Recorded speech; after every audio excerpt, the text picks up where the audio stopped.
Assalamualaikum warahmatullahi wabarakatuh. Selamat datang kembali di channel ini. Semoga Anda diberikan hari-hari yang menyenangkan. Dalam video kali ini saya akan sharing kepada Anda tentang Syabihah milisi andalan rezim Assad dan waktu pembalasan. Setelah bertahun-tahun penindasan dan kejahatan yang mengerikan, keadilan mulai ditegakkan. Sejumlah pembunuh paling terkemuka di rezim Assad telah ditangkap, seperti Samer Saloum, Aiman al-Baghdadi, dan Abu Sawareb, para pembunuh besar yang dikenal dengan Syabihah atau mafia. Upaya masih terus dilakukan untuk mengejar simbol-simbol kejahatan yang lainnya. Kejahatan tersebut diperintahkan oleh Bashar untuk menyebarkan teror di tengah masyarakat Suriah. Mereka menjarah, memperkosa, melakukan pembantaian yang keji, seperti yang dikenal dengan pembunuhan Tadomun, pembunuhan Houla, pembunuhan Guta, dan banyak lainnya. Tidak sampai di situ saja, mereka bahkan mengubur orang hidup-hidup sambil mengejek mereka dan memaksa mereka untuk mengulangi kalimat kafir seperti, tidak ada Tuhan selain Bashar. Mereka menari di atas mayat orang-orang yang mereka bunuh, bahkan sebagian mayat itu dijadikan sebagai makanan untuk anjing dan singa.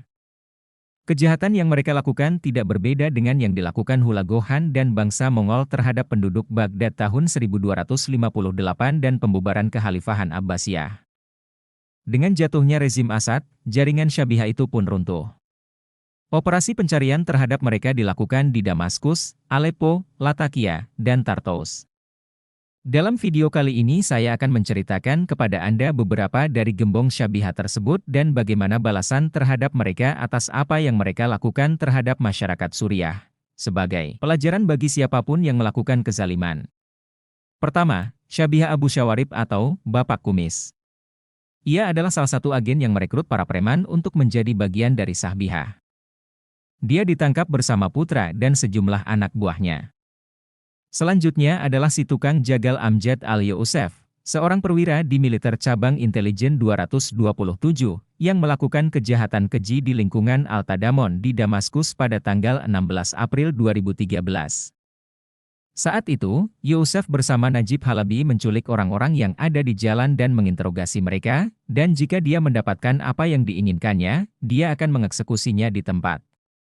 Kegilaan ini terjadi akibat kegagalan rezim menangkap orang-orang oposisi di lingkungan Tadamon.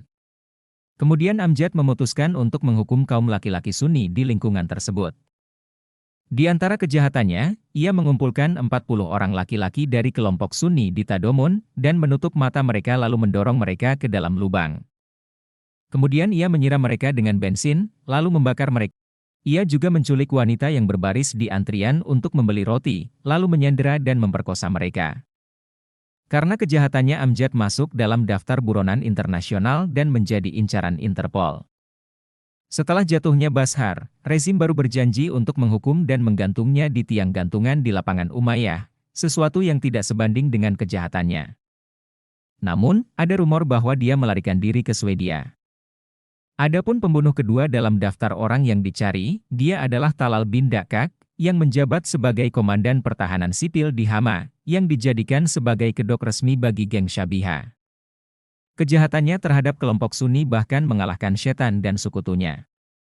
Dia memaksa kaum Sunni untuk mengakui Bashar sebagai Tuhan, dan siapapun yang menolak maka ia tidak ragu untuk membunuhnya atau dibiarkan mati secara mengenaskan di antara taring singa piaraannya. Dia juga dikenal karena melakukan pemerkosaan terhadap tahanan perempuan dan kemudian membunuh mereka yang menjadikannya salah satu preman Assad paling terkenal. Di antara videonya yang terkenal adalah saat ia memasukkan seekor kuda ke dalam kandang singa untuk dijadikan sebagai mangsa. Rezim revolusi masih berusaha untuk menangkapnya, dan berjanji akan mengeksekusinya di lapangan terbesar di Hama agar menjadi pelajaran bagi semua Syabihah. Pembunuh ketiga adalah Suhail al-Hasan, yang diberi julukan Harimau. Ia termasuk salah satu pembunuh rezim yang paling terkenal dan brutal. Suhail adalah prajurit favorit Bashar dan komandan yang diandalkannya untuk melakukan operasi militer paling brutal dalam sejarah revolusi. Al-Hasan lulus dari Angkatan Udara pada tahun 1991 dan bergabung dengan intelijen Angkatan Udara. Suhail ditugaskan untuk memimpin lebih dari 80.000 anggota.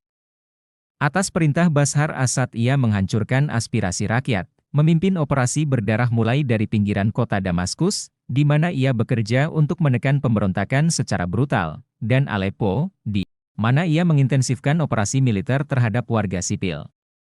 Kejahatan paling keji yang ia lakukan adalah ketika ia menggunakan drum peledak yang ia jatuhkan di lingkungan pemukiman dan membunuh ribuan penduduk. Saat merasa rezim Bashar akan jatuh, dia melarikan diri ke markas militer Rusia di Hmeimim. Selanjutnya adalah penjagal Ali Mamluk, tokoh bayangan, dan salah satu simbol rezim yang paling menonjol. Ia lahir pada tahun 1946, dan sejak Hafez berkuasa, ia telah berpartisipasi dalam penindasan oposisi dan pembantaian. Di antaranya pembantaian Hama pada tahun 1982 dan pembantaian di Homs pada tahun 2012, di mana ia membunuh ratusan warga sipil, yang membuka jalan baginya untuk mencapai posisi kunci di era Bashar. Selanjutnya ia diangkat menjadi Kepala Kantor Keamanan Nasional pada tahun 2022. Dalam menekan revolusi Suriah, Mamluk memainkan peran penting dalam mendapatkan dukungan Iran dan Rusia, mengordinasikan operasi militer dan keamanan melawan revolusi.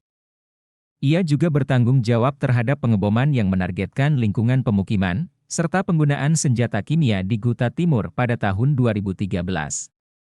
Dia mengawasi penangkapan ratusan ribu orang, penghilangan mereka, dan kemudian penyiksaan hingga mati. Sejak kejatuhan rezim Assad keberadaannya tidak diketahui. Selanjutnya adalah Talal Mahluf, sepupu Bashar Assad, Komandan Brigade ke-105 Garda Republik Suriah. Ia memainkan peran penting dalam menekan demonstrasi dan membawa melakukan pembantaian brutal. Dia menggunakan peluru tajam untuk menumpas demonstrasi yang menyebabkan kematian ribuan orang. Talal berpartisipasi dengan pasukannya di kota-kota yang ada aksi protes dengan senjata berat seperti tank dan pesawat tempur. Talal adalah bagian dari pengusiran paksa kaum Sunni dalam upaya untuk memecah kekuatan revolusi. Pembunuh rezim Assad yang paling dicari lainnya adalah Maher al-Assad, saudara lelaki Bashar al-Assad, Komandan Divisi Keempat Kendaraan Lapis Baja sekaligus pimpinan pasukan pengamanan nasional. Ia memimpin lebih dari 80.000 pasukan. Ia dikenal sebagai pengawal keluarga Assad, dan digadang-gadang untuk menggantikan bapaknya Hafez al-Assad pasca kematian saudaranya Basil al-Assad tahun 1994. Tapi sifatnya yang kadang pelin-pelan, mengalihkan pilihan bapaknya kepada Bashar al-Assad.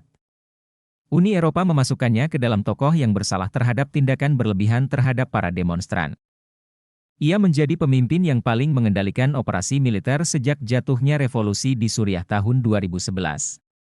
Karena kejahatannya, ia digelari oleh media dengan Jazar Dara, penjagal dara.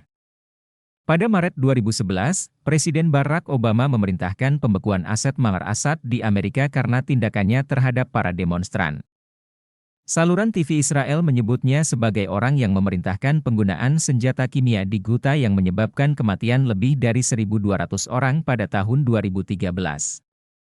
Ia juga dianggap orang yang paling bertanggung jawab terhadap produksi dan perdagangan narkoba Captagon dan mendapatkan hukuman tambahan dari pemerintah Inggris dan Amerika Serikat.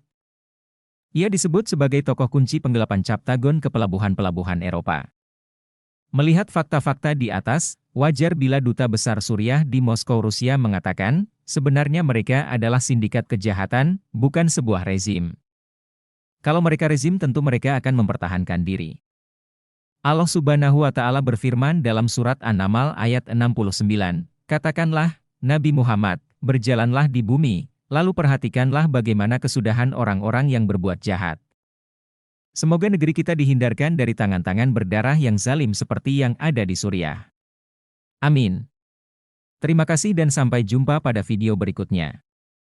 Assalamualaikum warahmatullahi wabarakatuh.